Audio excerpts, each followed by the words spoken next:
We've all heard the expression that children are the future. My next guests represent a foundation that works tirelessly to make sure that the future is as bright as possible.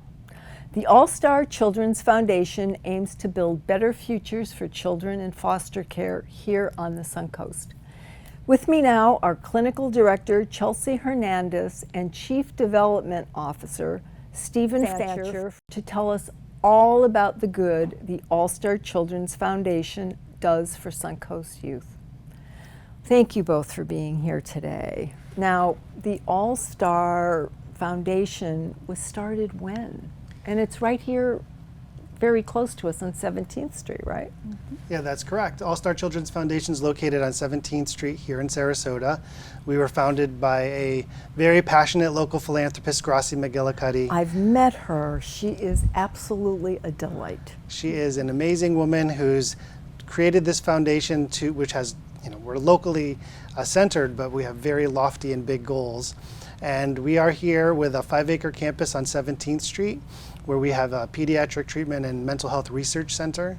And we have 6 licensed family foster homes and a campus clubhouse where we provide an array of programs and services for children and families in foster care. That's wonderful.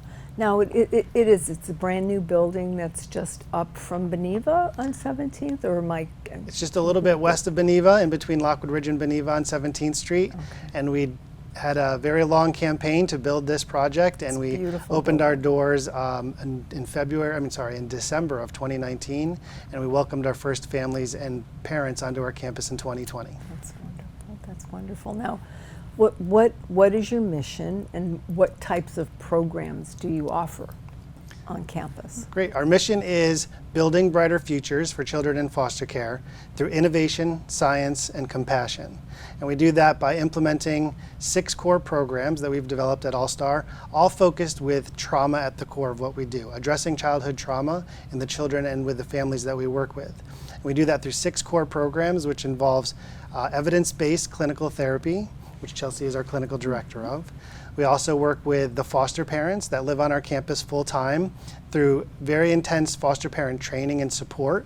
We also work with the biological families through a birth family engagement program, and we help them all navigate the child welfare system together with our systems integration program, all while providing all the children on our campus with an array of enrichment activities, including art and music and tutoring and independent living skills. And we do all of this with research underpinning it all, with a research team showing that if we implement these 6 programs, can we see a better outcome for these children?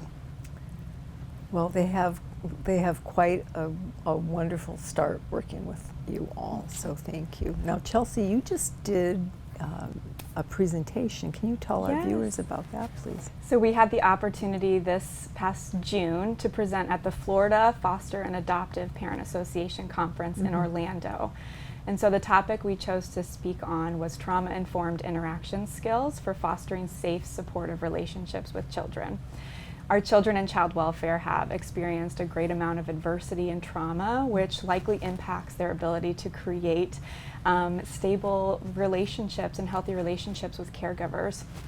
It also impacts their emotions and behaviors. And so what we see often with our children in child welfare are more emotional and behavioral difficulties, which can become challenges for our foster families in the community. And so our training topic specifically focused on ways to enhance safety for children, to create psychological safety, as well as helping foster parents learn new skills to interact with their children, to really create that healthy relationship. Research has shown and told us that being able to create and increase that psychological safety while enhancing relationships with caregivers can reduce trauma-related symptoms. Absolutely. And so our training really kind of focused on that with our foster parents. It was very interactive. It's a fun training. We ask foster parents to engage and participate with some different hands-on activities. And then as a facilitator, we get to go around and help coach them and give them ideas of different ways that they can respond and interact with their children to create those healthy relationships. That's wonderful, because it is challenging when you have a child that is in need and you want to say the right thing to them, And sometimes you just don't know what that is. So this is where you help the foster parents. Yes, right? and you know, it was really amazing because this annual conference pulls foster families from all over the state. And I had a family come up to me after the training who have been fostering for 30 years. And we're just so excited to be able to take applicable skills that they learned in that training and start implementing them wonderful. right when they were able to get home with their That's awesome. children. Love it. Now, future plans, I'm sure there's something always on the burner. What's going on next? Yeah, absolutely. So we've spent the last 2 years really implementing and developing our programs on our campus here in Sarasota. And our goal is to be able to then take our 6 core programs and implement them in community homes as well. So foster parents living in the community who are fostering through the Safe Children Coalition or the local CBC to be able to implement and really support them with these 6 core programs in the community. So our next steps are going to be branching out into the community as well as focusing on what we're doing on our campus as well. Awesome, awesome. Now, where can our viewers get involved, find out more about you, and help?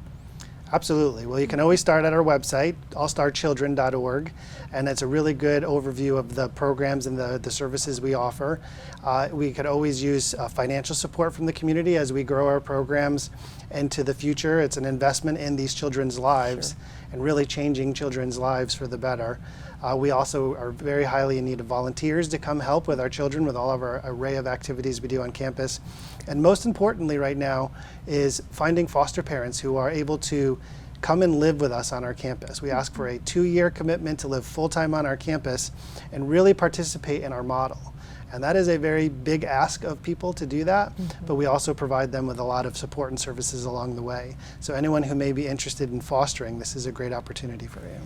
I love it. Thank you. What a great opportunity. Well, thank you, Chelsea and Stephen, for being here today. Thanks for having us, you. Nancy. We really appreciate it. Up next on Suncoast FYI, Jennifer Johnston from the Gulf Coast Community Foundation. So please don't go anywhere.